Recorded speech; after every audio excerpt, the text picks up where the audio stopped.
L'invité de la matinale. KTO Radio. L'invité de la matinale aujourd'hui, René Poujol, ancien directeur de la rédaction du magazine Pèlerin, blogueur, observateur engagé de la vie de l'Église, est avec nous. Bonjour René. Bonjour Philippine. René, on a voulu vous inviter ce matin à l'occasion de la sortie du film de Frédéric Tellier, L'Abbé Pierre, une vie de combat, qui avait été présenté déjà au Festival de Cannes hors compétition. Un film biographique sur l'Abbé Pierre, et vous êtes vous-même un spécialiste du sujet. Vous êtes auteur de L'Abbé Pierre, Le secret d'une vie chez Salvatore, un livre écrit avec le père Jean-Marie Viennet, qui a été secrétaire général d'Emmaüs International, confident et confesseur de l'Abbé Pierre. Vous avez donc beaucoup étudié la vie d'Henri Grouès, et on voulait avec vous parler ce matin à la fois du film et de l'Abbé Pierre. Peut-être tout simplement pour commencer, le film est en salle depuis une semaine, vous avez eu l'occasion de le voir. Quelle est votre impression générale ? Écoutez, je trouve que c'est un excellent film et j'invite vraiment vos auditeurs à aller le voir. D'abord, c'est remarquablement bien filmé, on ne s'ennuie pas une minute alors que ça dure plus de 2 heures.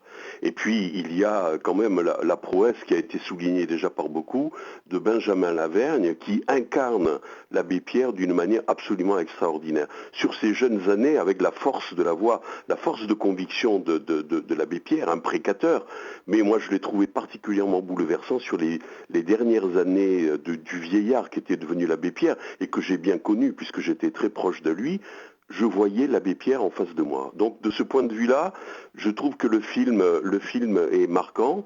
Il s'en tient à un message essentiel, qui est de dire que le combat de l'Abbé Pierre de 54 sur le logement et la lutte contre la pauvreté, qu'il a repris après dans les années 80, au moment de l'émergence de ce qu'on appelait les nouvelles pauvretés, ce combat reste actuel, parce que les dernières images du film sont des images de SDF dans les rues de Paris. Et donc c'est une forme d'invitation à se mobiliser sans cesse pour lutter contre la pauvreté. Alors on va en venir, René, à d'autres éléments qui sont peut-être moins présents dans le film, mais je voudrais d'abord faire une petite incise que vous avez soulignée d'ailleurs dans votre blog sur lequel on peut vous suivre, renépoujol.fr.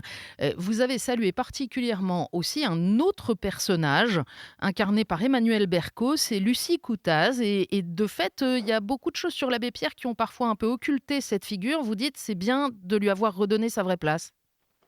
Oui, parce que Lucie Coutaz est comme l'Abbé Pierre, cofondatrice du mouvement Emmaüs. L'Abbé Pierre l'avait rencontrée dans la Résistance, c'est elle d'ailleurs qui lui a donné son nom d'Abbé Pierre, puisqu'il s'appelait Henri Grouès de son nom civil. Et Lucie Coutaz a été à son côté, non seulement une secrétaire, mais elle a été, je dirais, la femme de tête qui a porté Emmaüs. L'Abbé Pierre avait des charismes extraordinaires, on les connaît bien, mais c'était tout sauf un organisateur. Et lorsque est survenu le tsunami de l'hiver 54, heureusement qu'il y a eu Lucie Coutaz à son côté pour arriver à réguler tout ça, à mettre l'argent de côté, à savoir comment on le gérait, comment on le plaçait, etc. Et l'Abbé Pierre avait une véritable vénération pour Lucie Coutaz. D'ailleurs, il est enterré à son côté dans le petit cimetière d'Esteville. Et on parle peu d'elle dans les livres parce que c'est le charisme de l'Abbé Pierre qui l'emporte surtout. Et je trouve qu'il y a là une forme de justice qui lui a été rendue à travers ce film. Alors justement, il y a une production abondante sur l'Abbé Pierre. Il y a ce nouveau film. On en a fait une sorte d'icône laïque universelle. Mais vous dites, de ce fait, et y compris dans ce film, on passe un peu à côté de ce qui était son véritable moteur, la dimension spirituelle, la rencontre avec Jésus. Oui, moi je crois, vous savez, quand j'ai quitté la direction de Pèlerin, les journalistes m'ont dit, il y a un truc qu'on ne comprend pas chez toi, tu as côtoyé l'Abbé Pierre de très près et tu n'as jamais écrit de livre sur l'Abbé Pierre. Ce qui était vrai, et je me souviens leur avoir répondu, tout simplement parce que je ne vois pas ce qu'on pourrait raconter de plus. Et puis, le flash nous est venu dans une conversation avec Jean-Marie Viennet. Et on a commenté avec lui une réflexion de Laurent Desmarres, qui a été le dernier secrétaire particulier de l'Abbé Pierre, évoquant cette semaine entre le 22 janvier 2007 où est mort l'abbé Pierre et le 26 où il y a eu l'hommage national à Notre-Dame, Laurent Desmarres nous avait dit l'abbé Pierre était présent dans tous les médias et curieusement l'homme dont on parlait n'était pas celui que je connaissais. Et je crois qu'il avait mis le doigt sur l'essentiel. C'est-à-dire, souvenez-vous, l'abbé Pierre qui a été scout quand il avait 15 ans, scout de France, avait été totémisé castor méditatif. C'était déjà une belle intuition de la part de ses chefs. Il a passé sa vie comme castor à vouloir construire des maisons pour les autres, mais il était méditatif, ce qui l'a fait rentrer chez les moines lorsqu'il était adolescent, enfin jeune homme, il n'a pas pu y rester. Et dans l'opinion des Français, on retient, parce que c'est l'image que nous assènent les médias en permanence, on retient le côté castor, on retient le côté combat contre toutes les formes d'injustice, mais on occulte complètement, parce que c'est dans l'air du temps, que le ressort profond de l'abbé Pierre, c'était sa spiritualité, c'était sa foi. Il le dit lui-même, le choc qu'il a vécu à 15 ans sur les collines d'Assise, alors qu'il était en pèlerinage à Rome et puis à Assise avec les copains de sa classe, ça a été de découvrir, il le dit avec ses mots à lui, à quel point Dieu était amour, mais un amour qui n'était pas aimé. Et tout simplement, il n'était pas aimé parce que, disait l'abbé Pierre, ceux qui se prévalent de lui, ceux qui se disent croyants, en fait ne sont pas crédibles, parce que dans leur vie de tous les jours, ils ne témoignent pas de l'amour de Dieu. Et tout le combat de l'abbé Pierre a été précisément de rendre crédible un Dieu d'amour, et je regrette un peu que le choix qui a été fait par le metteur en scène, à aucun moment n'ait mis l'accent sur ce qui pouvait être ce que nous avons appelé, avec Jean-Marie Viennet, le secret spirituel de l'abbé Pierre. Ça veut dire qu'il faut, pour s'approcher du mystère de l'homme, revenir à cette première brûlure d'Assise et puis tenir compte du fait, on l'a entendu d'ailleurs dans les lectures de la liturgie il n'y a pas très longtemps, que le double commandement de l'amour de Dieu et du prochain, c'est le ressort, c'est le moteur qui va rester un combattant tout au long de sa vie. Oui, je crois que c'est ça. Et je crois que nous vivons dans une société où on veut tellement être dans le consensus que finalement on gomme tout ce qui peut être différent de l'un à l'autre. Qu'il y ait dans notre société, et ça a été le combat d'Emmaüs, si l'abbé Pierre a fait d'Emmaüs une association laïque, il n'a pas voulu que ce soit rattaché à l'Église. C'était précisément pour pouvoir recueillir tous les hommes qui étaient en souffrance et qui voulaient le rejoindre, quelle que soit leur croyance, ils soient croyants ou pas croyants, c'était pas important. L'abbé Pierre a l'habitude de dire, le partage de l'humanité ne se fait pas entre les croyants et les non-croyants, il se fait entre les idolâtres de soi et les communiants. Et donc, en même temps, dans cette société contemporaine qui est très marquée par l'image, c'est curieux de se dire que son image a été laïcisée à ce point, alors que de fait, c'est l'abbé Pierre. Il n'a pas repris son nom civil, il ne s'est pas anonymisé. On se souvient aussi des photographies d'archives de sa période où il était député du MRP à l'Assemblée nationale en soutane. Donc, il n'a jamais non plus dissimulé complètement cette dimension essentielle de sa personne.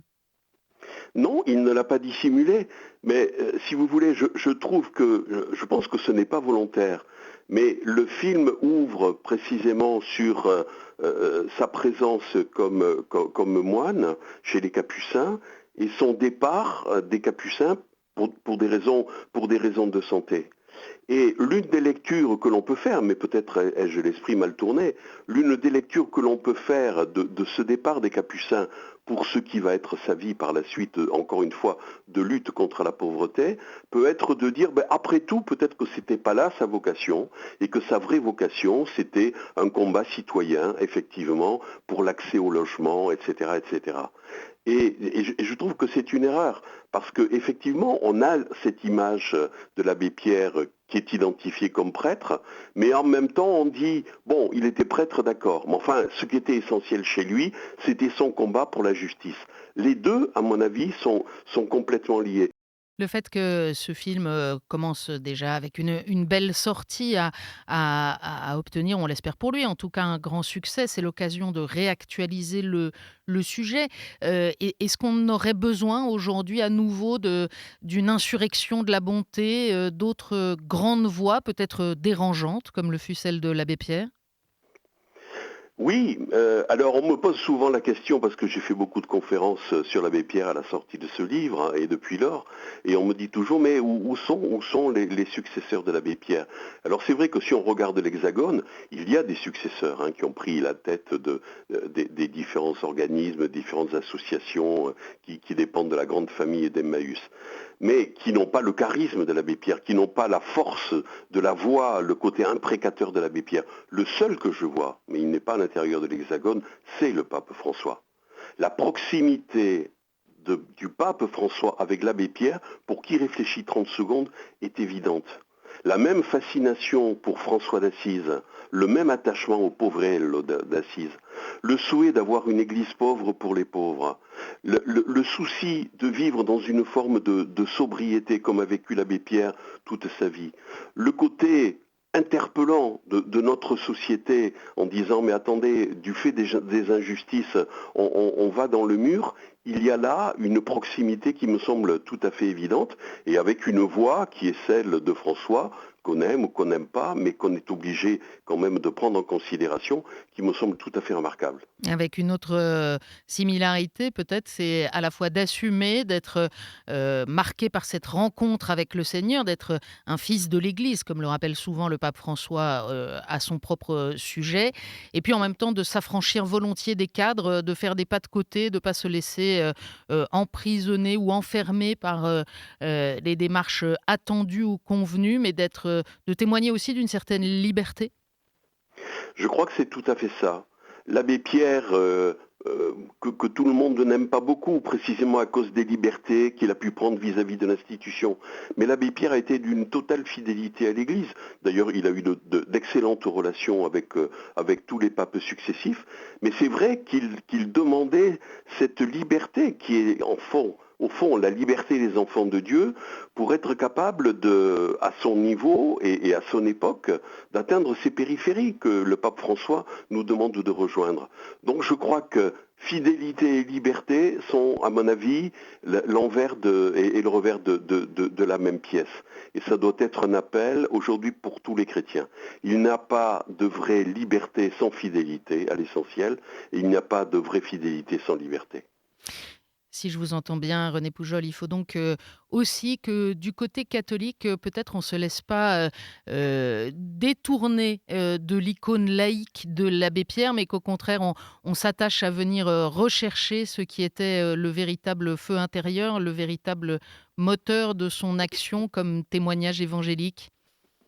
Oui, je le crois, et je, je conclus le papier que j'ai fait sur ce film par une interrogation qui parfois surprend certains dans ma bouche en me disant ah ben tiens tu te réveilles. Non, je ne me réveille pas. Ça a toujours été ma position, qui est de dire dans une société laïque et sécularisée, hein, qui est la nôtre, le chrétien peut-il évoquer publiquement d'autres motifs d'engagement que son adhésion aux valeurs de la République? On a l'impression qu'il lui est interdit de dire que s'il s'engage, lui, chrétien, c'est au nom de sa foi. Voilà, moi je crois que je suis très attaché à la laïcité, que je crois être une valeur centrale dans notre société, mais je revendique, pour ce qui me concerne, le droit de dire que parfois, je combats ou je mène un certain nombre de combats, certes au nom des valeurs de la République, mais à titre personnel, au nom de la foi qui est la mienne, parce que, à l'âge qu'a été celui de l'abbé Pierre, à ma manière à moi, qui n'était pas sur les collines d'Assise, mais peut-être sur celle de mon sud Aveyron, j'ai rencontré aussi le visage du Christ, j'ai rencontré et que ça a bouleversé ma vie. Merci beaucoup René Poujol d'avoir été notre invité ce matin. Je rappelle Abbé Pierre, Le secret d'une vie, paru chez Salvatore, est toujours disponible dans les bonnes librairies. Au cinéma, l'Abbé Pierre, Une vie de combat, le film de Frédéric Tellier, dans toutes les bonnes salles. Et puis on vous retrouve aussi au quotidien dans toutes vos réflexions sur la vie de l'Église et du monde à l'adresse renépoujol.fr. Merci et bonne journée. Merci Philippine.